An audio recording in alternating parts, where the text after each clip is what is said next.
A door opened in the middle of the night and someone stood there, watching in silence. For 22 years, no one knew why, not his family, not his neighbors, not even those who claimed to love him most.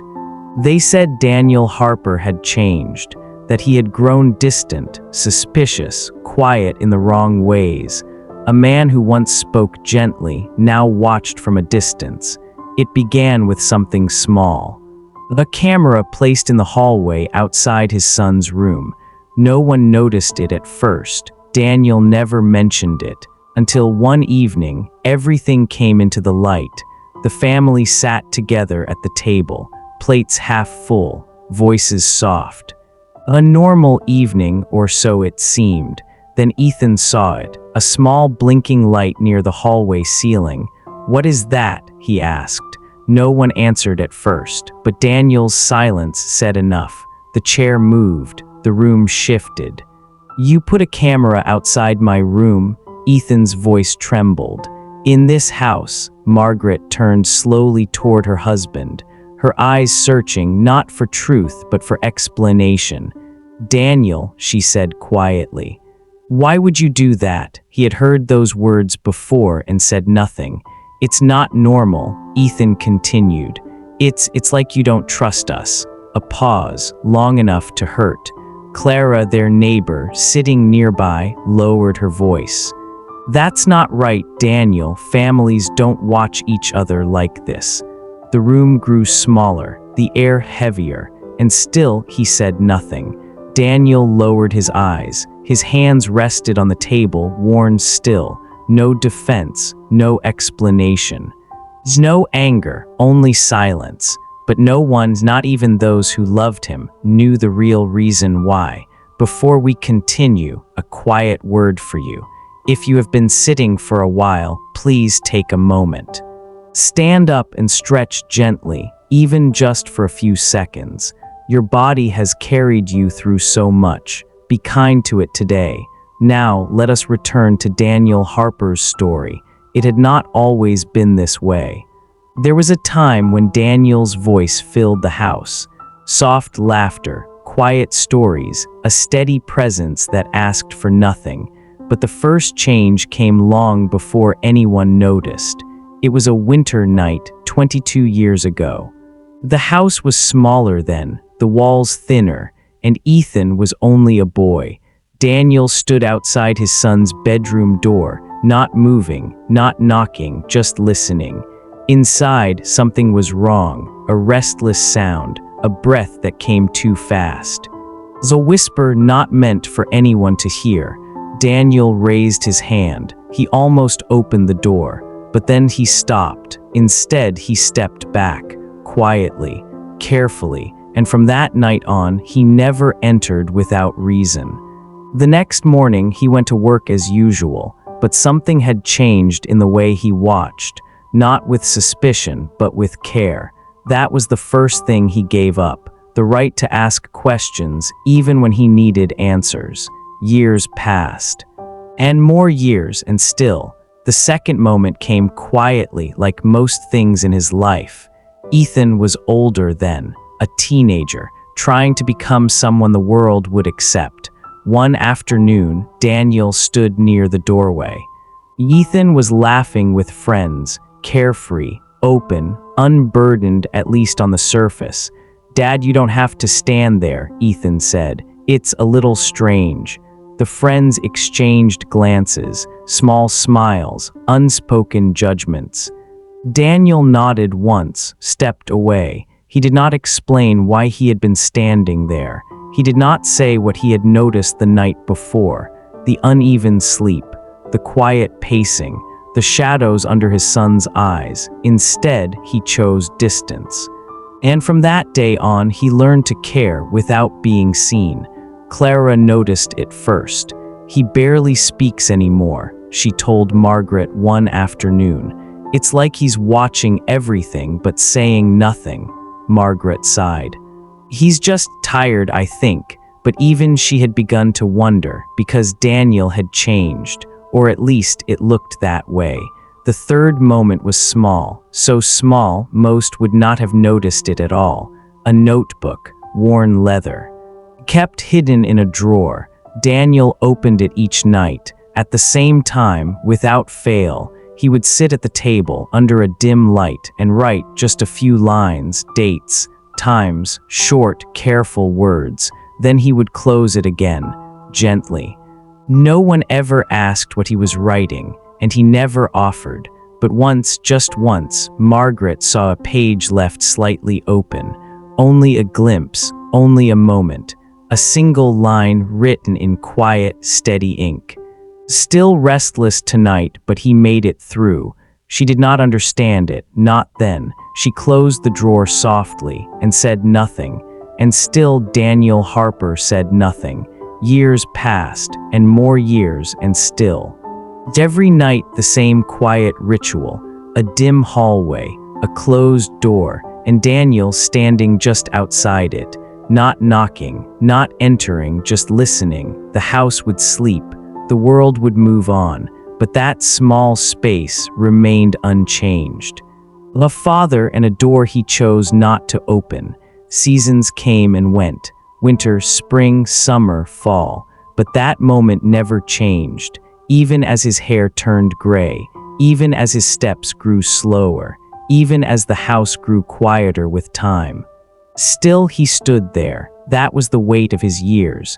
Not in what he said, but in what he carried in silence. One night something shifted. The sound inside the room was louder than before. A sharp breath, a sudden movement. Daniel's hand rose again. Just as it had all those years ago, this time it did not stop so easily. His fingers touched the door, rested there. For a moment he allowed himself to feel it, the fear, the instinct to step in. His lips parted slightly, as if to call out, "Ethan," but the name never fully formed. The silence returned as it always did. He closed his eyes, lowered his hand, and stepped back. He had carried this alone for 22 years, and he would carry it a little longer. The next morning came quietly, as if nothing had happened, but something had changed. Margaret was cleaning the hallway cabinet, a simple task, one she had done many times before. The drawer slid open. And this time it did not close so quickly. Inside, the notebook, worn, familiar, forgotten. She hesitated. Then slowly she opened it, page after page, dates stretching back years, short lines, careful words. Restless again tonight, walked the room for hours, spoke in his sleep afraid. Her breath caught. She turned another page. Doctor confirmed, severe night terrors. He asked me not to tell anyone. The room grew still. Another line written beneath it. I promised him. I will watch from the door, never inside, never to shame him. Margaret's hands trembled. All those nights, all those years, the silence had never been distance. It had been protection. She closed the notebook slowly, but something inside her had already opened, and for the first time, the silence began to speak. The truth did not arrive loudly. It did not demand attention. It simply waited its turn. Margaret sat alone that afternoon, the notebook resting in her lap, open but untouched. The house felt different now, not changed but understood. She rose slowly, walked toward the hallway, that same hallway, where questions had once lived, and there she saw it again. The small camera, still blinking, still quiet, but now it meant something else. Not control, not suspicion. Care, steady, patient, unseen care. Later that evening, Ethan returned home. The weight of the past still resting on his shoulders. Margaret said nothing at first. She simply handed him the notebook. He looked at it, confused, then opened it. The room fell silent. Page after page of his own life, written in another hand. Nights he could not remember, fears he had hidden, moments he thought no one had seen, and there it was, every single one, documented not with judgment but with quiet concern. His breath slowed, Another page turned. I will not let him feel watched, only protected. Ethan stopped. The words settled deeply, not as shock, not as guilt, but as something heavier, understanding. For all those years, his father had stood outside that door. Not because he did not trust him, but because he did, trusted his dignity, his privacy, his strength even in weakness. Ethan closed the notebook gently, his hands no longer steady. Across the room, Daniel sat quietly. As he always had, no expectation, no defense, just presence. Ethan looked at him, really looked for the first time in years. The worn hands, the quiet posture, the man who had never asked to be understood. A long silence passed between them. Then Ethan stepped forward, slowly, not to speak, not to explain, just to stand closer. Daniel lifted his eyes, calm, unchanged. And in that moment, everything that had been hidden found its place. Ethan's voice came softly. It's almost unfamiliar to him. You knew. A pause. Daniel nodded once. Nothing more. No story. No defense. No reminder of what had been said before. Only truth without weight. And then he spoke the only words he ever needed to say. I just wanted you to rest without fear. Some lives are not understood while they are being lived. They are too quiet, too patient, too easily overlooked. We often look for love in words, in gestures we can see, in answers that arrive quickly. But some love chooses silence, not because it has nothing to say, but because it knows when not to speak. Daniel Harper never asked to be seen. He never explained himself, and still he remained, standing at the edge of someone else's pain, so they would not have to carry it alone. And perhaps that is the kind of strength we only recognize when time has already passed, because in the end, the quiet ones were never distant. They were simply protecting something we could not yet understand.